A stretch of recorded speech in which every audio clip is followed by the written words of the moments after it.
The grand ballroom of the Silver Pine Palace glittered with crystal chandeliers, their light reflecting off marble columns that had witnessed centuries of pack gatherings.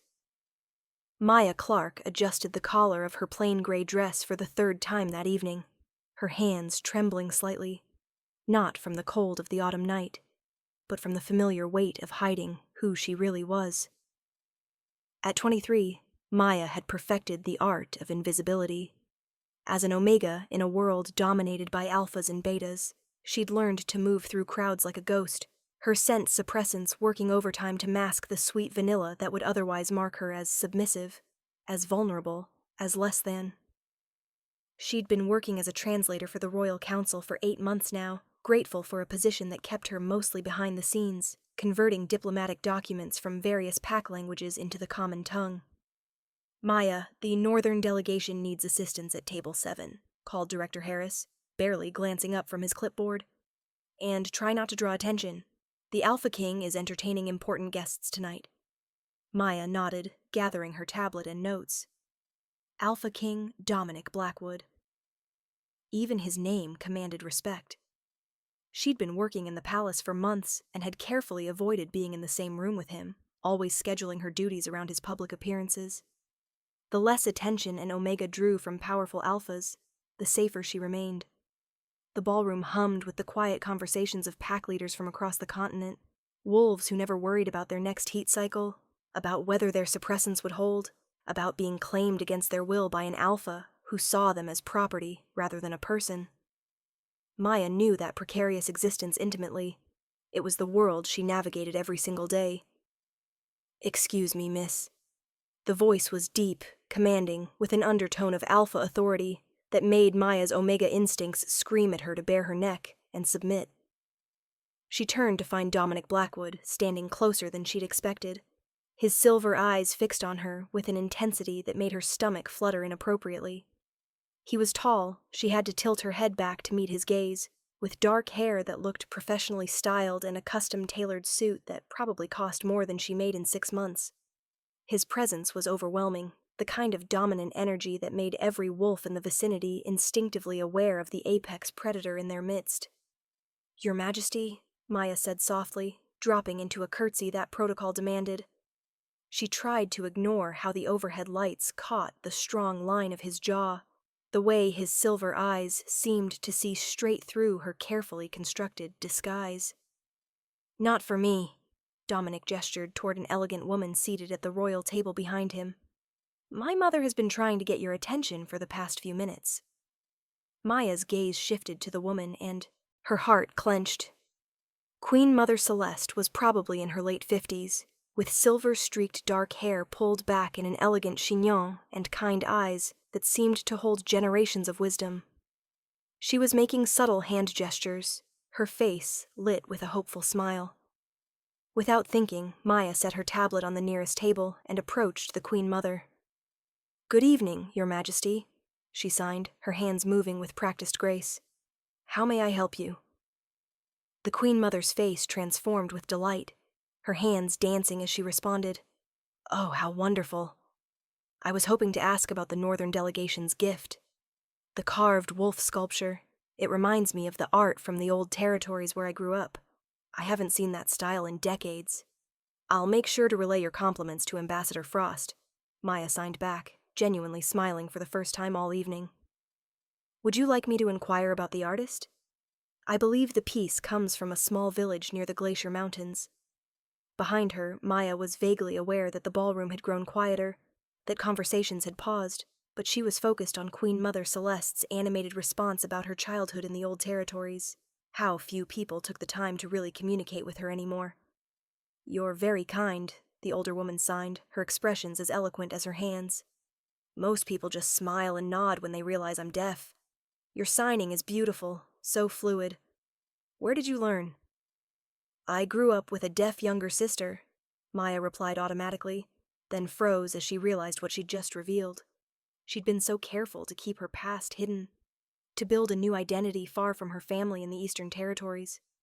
A younger sister meant family, meant connections, meant a past she'd been desperately trying to escape.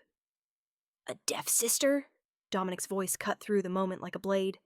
He was staring at her with an expression she couldn't quite read, his alpha instincts clearly alert to the fact that she'd just revealed something significant. "You're full of surprises, aren't you, Miss Clark?"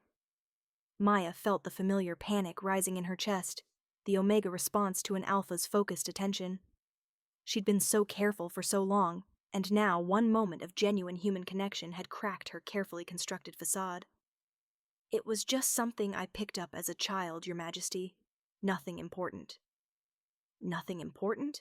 Dominic stepped closer, his voice dropping to a tone that somehow felt more dangerous than when he'd been commanding. "You speak sign language fluently, a skill rare even among trained interpreters.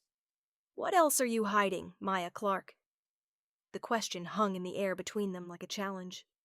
Maya could feel the eyes of every dignitary in the ballroom on them, could sense Director Harris hovering nervously nearby, probably calculating how much trouble she was about to cause. Her suppressants were failing under the stress, and she could feel her Omega scent beginning to leak through. "I should get back to work," Maya said quietly, reaching for her tablet. Her hand was trembling visibly now, and she silently cursed her inability to maintain composure under an alpha's scrutiny. "Wait!" Dominic caught her wrist, not roughly, but firmly enough to stop her movement. The contact sent an unexpected jolt through her system, a spark of recognition that made her Omega instinct sing with dangerous want. She saw something flicker in his silver eyes that suggested he'd felt it too, that impossible pull of a potential bond. "I'm sorry," he said, his voice gentler now, though his hand didn't release her. "That was unnecessarily harsh. My mother doesn't connect with many people. Your kindness means more than you know."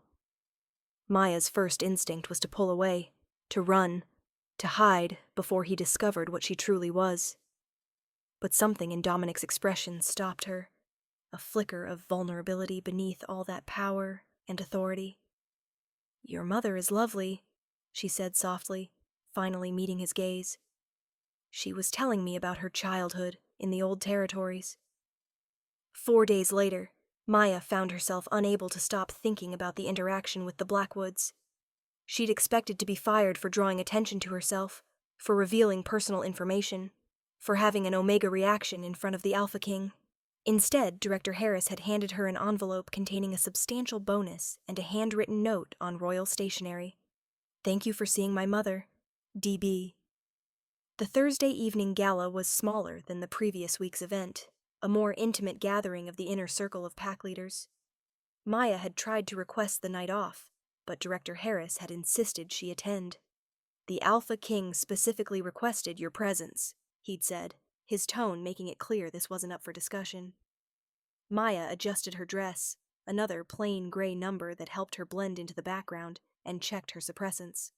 She'd doubled the dose today, terrified of what might happen if the Alpha King scented her true nature. She was reviewing translation documents in a quiet corner when she felt it. That unmistakable sensation of being watched, raising goosebumps along her spine. Dominic stood across the ballroom, his silver eyes tracking her movements with an intensity that made her want to simultaneously hide and move closer.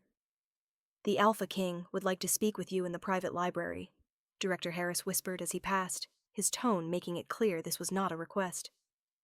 "And Maya, be careful.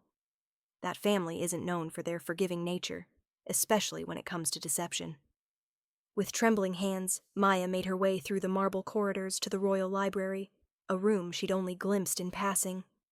Floor-to-ceiling bookshelves lined the walls, filled with ancient texts and modern volumes. Dominic stood by the fireplace, still wearing his formal attire, but he'd removed his jacket and rolled up his sleeves, making him look somehow more dangerous, more real. "Sit down, Maya," Dominic said, gesturing to a leather chair near the fire. His tone was polite, but left no room for refusal. "I think we need to have a conversation about who you really are." The library seemed to fade away as Maya sank into the chair, her carefully constructed world beginning to crack. "I don't know what you mean, Your Majesty," she managed, though the lie felt hollow even to her own ears. "Your scent changes when you're stressed," Dominic said, moving to stand near her chair. "Vanilla and something sweeter, something you're trying very hard to suppress." And you flinch when alphas get too close, as if you're expecting violence or worse. Fear coursed through Maya's veins, icy and paralyzing. How had he noticed these things? She'd been so careful, taking her suppressants religiously, avoiding alpha-heavy spaces, building an entire false identity. "I'm just a translator trying to do my job," she whispered. "A translator who speaks fluent sign language," Dominic continued, his voice dropping to an intimate murmur. "A translator who tenses every time Ambassador Garrett enters a room, as if you recognize him, as if you're afraid of him.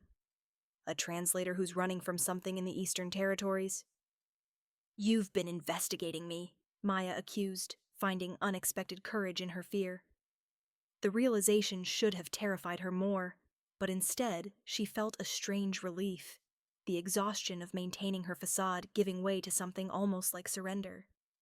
"I investigate everyone who works in my palace," Dominic replied with a slight shrug that did nothing to diminish his intensity. "It's how I've kept my pack safe. But you, Maya Clark, or should I call you by your real name, Maya Winters? You're different. You're hiding something significant." A chill ran through her body as she realized the depth of her miscalculation. He knew her real name. He'd connected her to her family in the Eastern Territories, to the Omega trafficking ring her father had been running, to the life she'd fled.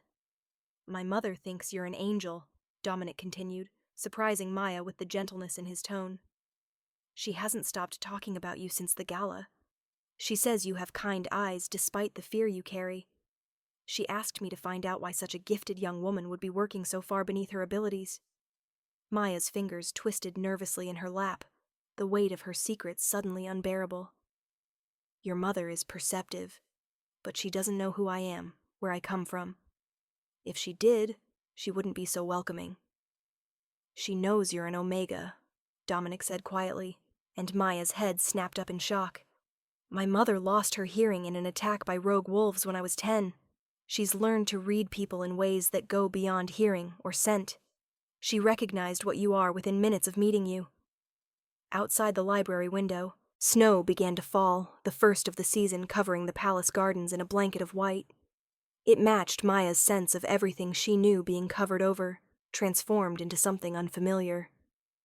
"I'm not what you think," she whispered, her voice barely audible. "I left that life. I'm not part of my family's business. I never was." Dominic's expression softened slightly. "I know.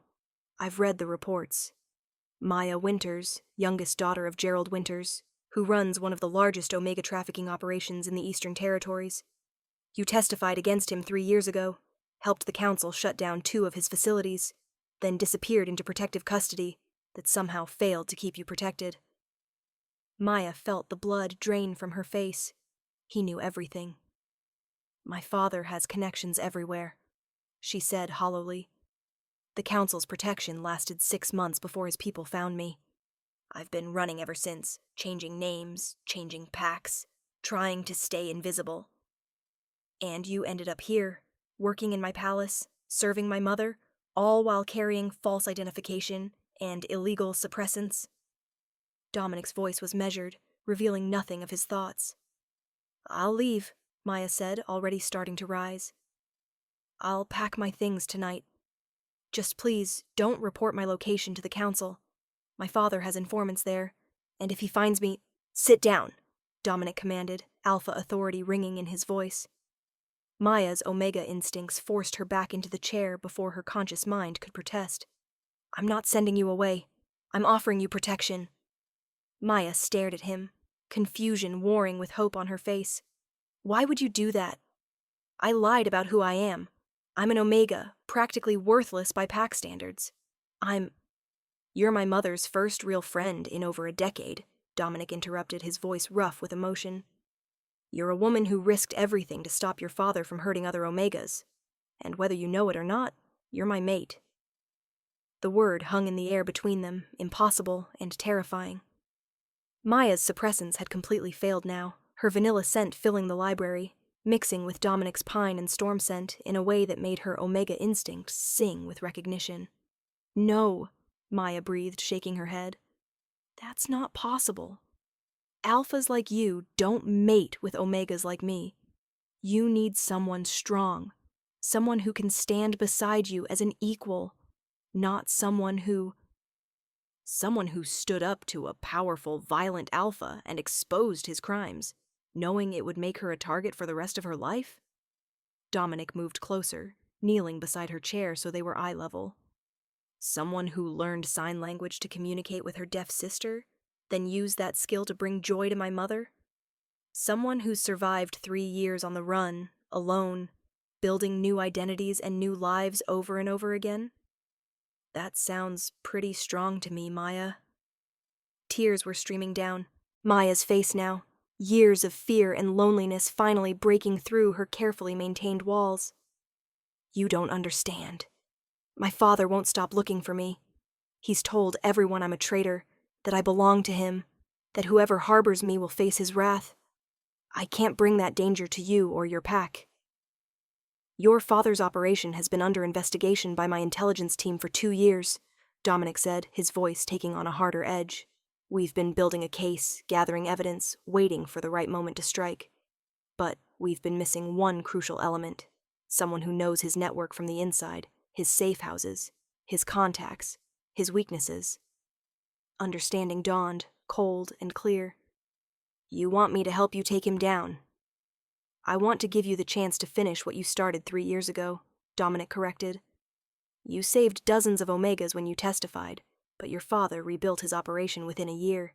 He's more careful now, more brutal. The Omegas he traffics now simply disappear. No trials, no witnesses, no evidence. Maya felt sick, thinking of the girls like her sister, like herself, trapped in her father's network. Even if I wanted to help, I don't know anything about his current operations. I've been gone for 3 years. But you know how he thinks, Dominic said, his hand reaching out to gently wipe tears from her cheek. You know his patterns, his prejudices, his blind spots, and you have something he wants desperately. His youngest daughter, the one who got away, the one who made him look weak in front of the pack community. You want to use me as bait, Maya said, the reality of what he was proposing settling over her like a heavy blanket. I want to give you the choice to fight back, Dominic said, his silver eyes intense. With my pack's protection, with my resources, with my support. You don't have to run anymore, Maya. You don't have to hide. We can end this, together. Before Maya could respond, Dominic's phone vibrated with an urgent alert. His expression darkened as he read the message. Your father's men are in the city. They've been asking questions at the council building, showing your picture. Maya's blood turned to ice. How did they find me? Ambassador Garrett, Dominic said, his voice hard with fury. He recognized you at the gala and reported your location to your father in exchange for a substantial payment. He's been on your father's payroll for years, helping identify and transport Omegas across territorial borders. The betrayal shouldn't have surprised her, but it still felt like a physical blow. I need to leave, now, before they track me here and bring trouble to your territory. You're not going anywhere, Dominic said firmly.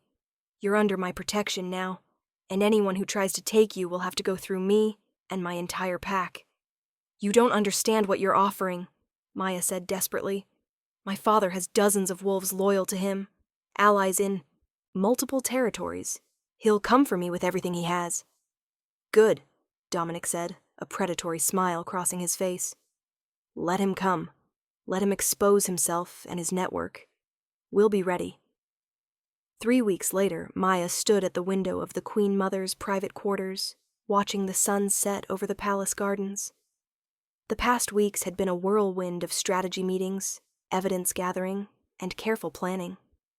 Queen Mother Celeste had insisted Maya stay in the royal wing, in rooms connected to her own, where she could learn more sign language and share stories of their very different childhoods. He's worried about you, the Queen Mother signed, her elegant hands moving with practiced ease. My son doesn't let many people into his inner circle, but you've become precious to him, to both of us. The burner phone Dominic had given her vibrated against the windowsill, displaying a simple message. It's time. Your father accepted the meeting. Tomorrow night. Maya's stomach clenched with a mixture of fear and determination as she showed the message to the Queen Mother. He'll protect you, the older woman signed, her eyes gentle but knowing. Dominic has been preparing for this his entire life, fighting for those who can't fight for themselves. It's who he is. The sound of boots in the corridor announced Dominic's arrival. He entered without knocking, his formal attire replaced by tactical gear, his expression set with grim determination. "We have confirmation," he said without preamble.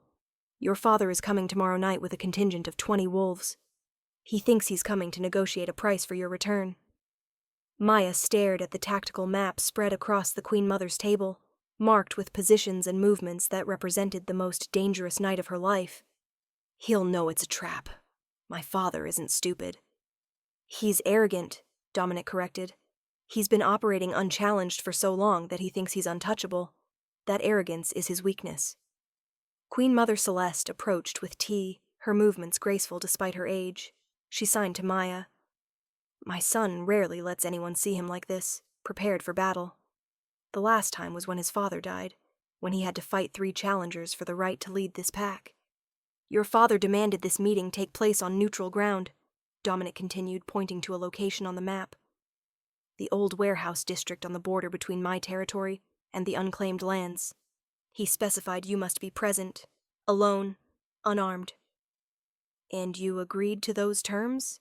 Maya asked, fear spiking through her. "I agreed to bring you. I never said anything about you being alone or unarmed." Dominic's smile was predatory. "My pack will be positioned throughout the warehouse, hidden, waiting. The council has also agreed to send enforcers. They want your father as much as we do." Maya nodded, her mouth dry. "I need to be the one who faces him first. If he sees your wolves, or the council, immediately he'll run. He needs to think he's won, that he's getting me back." "Absolutely not," Dominic said immediately. "It's too dangerous." "It's the only way," Maya insisted, finding strength in a decision that felt inevitable. "He needs to confess, to reveal his network, his contacts. He'll only do that if he thinks he's in control, if he thinks I'm broken and defeated." Dominic looked like he wanted to argue, but Queen Mother Celeste's hands moved in rapid signs. "She's right, my son. The prey must walk into the trap willingly." The warehouse on the border was exactly as Maya remembered from her childhood, a place where her father conducted his darkest business, far from the eyes of civilized pack society. Maya's heart hammered against her ribs as she sat in the passenger seat of Dominic's car, watching shadows move through the broken windows. "Your father arrived 10 minutes ago with 15 wolves," Dominic said, checking updates from his team positioned around the perimeter. 5 more are stationed outside as lookouts. Maya nodded, checking the small microphone hidden in her clothing and the tracking device Dominic had insisted she wear. "Remember, I need at least 10 minutes alone with him. He won't talk freely if he thinks anyone is listening." "I'll be close," Dominic said, his hand lingering on her arm.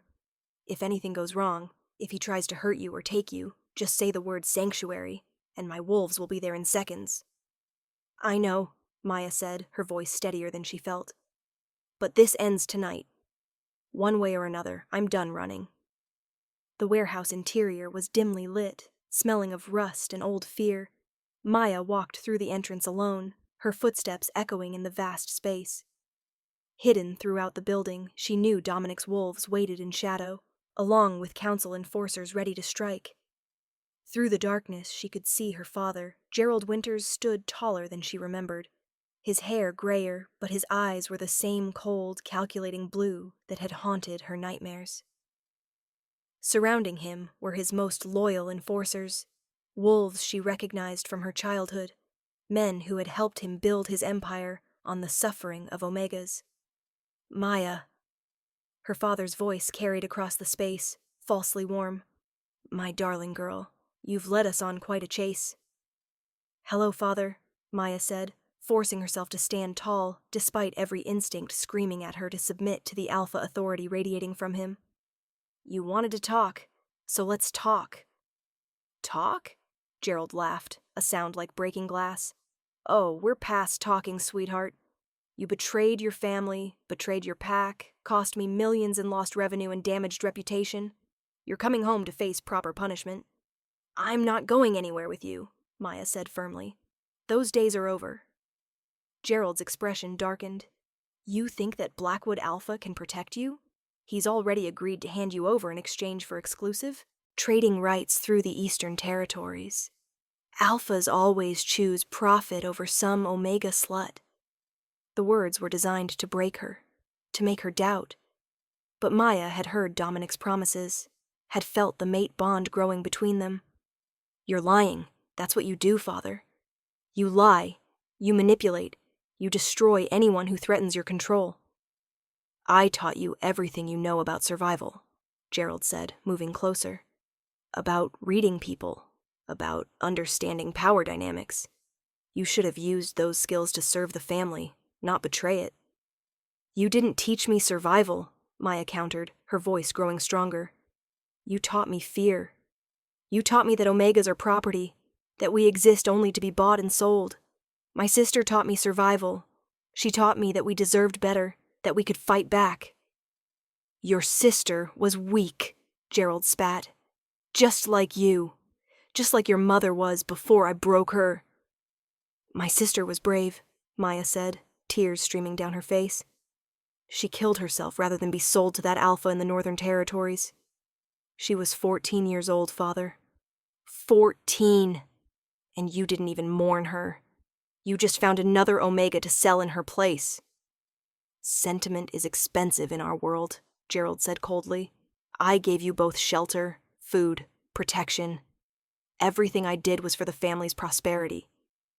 "You gave us hell," Maya whispered, "and now it's over." What happened next unfolded in a blur of motion. Gerald lunging forward, trying to grab Maya. Her shouting, "Sanctuary!"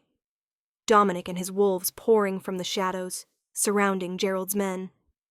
The council enforcers blocking every exit. "Gerald Winters," Dominic's voice rang with alpha authority. "You're under arrest for Omega trafficking, conspiracy, murder, and about 50 other charges that are going to keep you locked away for the rest of your miserable life." Gerald struggled against the wolves restraining him, his eyes blazing with fury as he stared at Maya. "You think this changes anything?